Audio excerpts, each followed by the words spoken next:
భయపడకు. ఎందుకు భయపడకు? ఒకటి చెప్పండి, మరణము యొక్కయు పాతాళ లోకము యొక్కయు తాళపు చెవులు ఆ చేతిలో ఉన్నాయి. భయపడకు. 2, నీవు నీతి నిమిత్తం శ్రమ పడుతున్నప్పటికీ నీ కూడా నీ ప్రార్థనల వైపు నా చెవిని పెట్టి ఉన్నాను.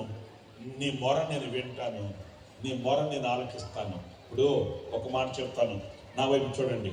ఇప్పుడు మనుషుల దగ్గరికి మనం వెళ్ళి మనం గోడు చెప్పుకున్నాం అనుకోండి, కొంతసేపు వింటారండి. అవునా కదా? కొంతసేపు వింటారు. ఇంకా వాళ్ళకి విసిగేస్తే ఏమంటారంటే, ఒరే బాబు ఆపరా స్వామి, ఎంతసేపు చెప్తారు నాయన, సరేలే అలాగే చేద్దాంలే, అలాగే వెళదాంలే, అలాగే ఉందాంలే, అలాగే చేద్దాంలే అలా అంటారండి. మనం కనుక సాహసించి మరొకసారి జ్ఞాపకం చేస్తే మనల్ని వాళ్ళు అసహ్యించుకుంటారు, వాళ్ళు మనల్ని పరిహాసం చేస్తారు. వీళ్ళరా కానీ వాక్యం అంటుంది, మీరు మానక ప్రార్థించండి, విసుకక ప్రార్థించండి, జవాబు పొందేటంతగా మీరు మొరపెట్టండి, ప్రార్థన చేయనని వాక్యం చెప్తుంది. దేవుడి వాక్యం అంటుంది, ఏ మొదటి జామున లేచి ఏమని చేయమంటుంది? ప్రార్థన చేయమని కోరుతుంది, మొరపెట్టుకోనమని వాక్యం చెప్తుంది. ఆయన సన్నిధిలో పాదాలు పట్టుకుని గోసారమని వాక్యం చెప్తుంది. ప్రార్థించే వ్యక్తి విజయాన్ని చూడగలుగుతాడు. ప్రార్థించగలిగిన వ్యక్తి దేవునితో అడుగులు వేయగలుగుతాడు.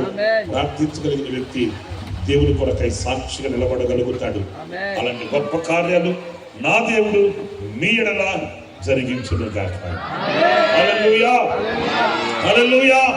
ఒకవేళ మీరు అటు ఇటు తిరిగి అక్కడ ఇక్కడ మీ సమస్యలు చెప్పుకోవడానికి ఇష్టపడ్డారేమో, కానీ దేవునికి మీ మనవులను, మీ కన్నీటి వ్యధను మీరు వివరించుకొని చెప్పి చూడండి. నా దేవుడిని బ్రతుకులలో ఎప్పుడు, ఎన్నడూ, ఎక్కడ, ఎప్పుడు చవి చూడని ఆశ్చర్యమైన కార్యాలు నీ పట్ల నా దేవుడు జరిగించును గాక.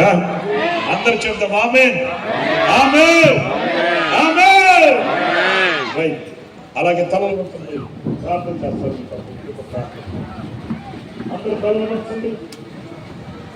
ఆశ్చర్యకరమైన తండ్రి, ఈ రాత్రి నా బ్రతుకులో అద్భుతం చేయండి, ఆశీర్వదించండి.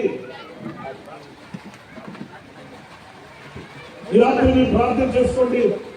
ఈ రాత్రి నా బ్రతుకులలో ప్రభువా గొప్ప కార్యాలు చేయగలిగిన మీ హస్తం చాపి అద్భుతం చేయడం ప్రార్థన చేసుకోండి. అందరూ ప్రార్థన చేసుకోండి. స్తోత్రం, స్తోత్రం, స్తోత్రం, స్తోత్రం. ప్రభువా ఈ యొక్క రాత్రి కాల సమయంలో భయపడిన మాతో మాట్లాడవుతుంది, గొప్ప అనుభవం ఇచ్చవుతుంది. పాతాల యొక్క నాయన తండ్రి పాలక చెవులు మీ ఎదుట ఉన్నాయి ప్రభువా. ఎటువంటి బాధ, ఎటువంటి వేదన, ఎటువంటి దుఃఖం